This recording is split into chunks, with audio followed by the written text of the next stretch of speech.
address, well, chances are you're at the parts and service.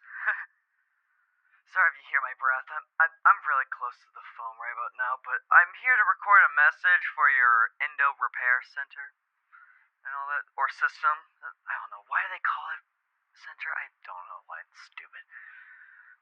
But point simply, you need to test out the endoskeleton in the back. It's that one, the parts and service that's like sitting on the bench and all. We were supposed to give it a new skin. Maybe it was a dog. I think it was some sort of cat. I can't remember. It was some sort of fuzzy animal. But particularly, we need you to test it out. Now, if you go to the table right there, and hold on, I gotta find it. Let me go back for a moment. I always put it somewhere in the where you don't expect it. Ah! Stupid tokens. Where is it now? Ah! Oh, God damn it. Oh, there it is. Found it.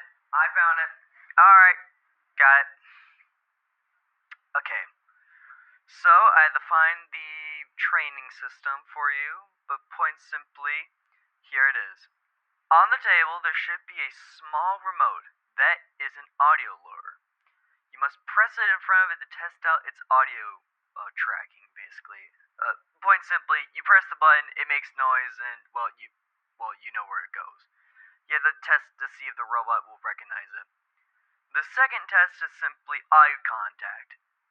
You see, the endos are built to basically, before putting them with a suit, they are built to have some sort of move if you don't see them system. I don't know why they added that, but they just simply did. But point simply, you need to kind of play a game of peekaboo with it. It's weird, okay? I had to try it. It was also really weird. Honestly, it felt like I was fighting with a weeping angel. But with that, you finally test out the final subject. You need to check on its battery core.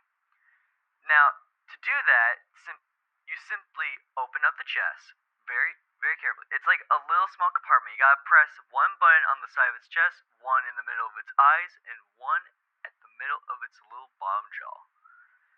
As soon as that happens, a small compartment within the middle of its waist will open up to show it was a 4A battery. They kind of power them weirdly enough. They power them with these tiny batteries. I think they're like 4As in this case. But you just gotta replace it, put one in, test it out, see if it still works, and hope to God that it very much does, because we cannot buy another. If you follow these instructions correctly, you'll be set gold actually. But I'm gonna leave you to your own business, so I'll see you later. Bye bye.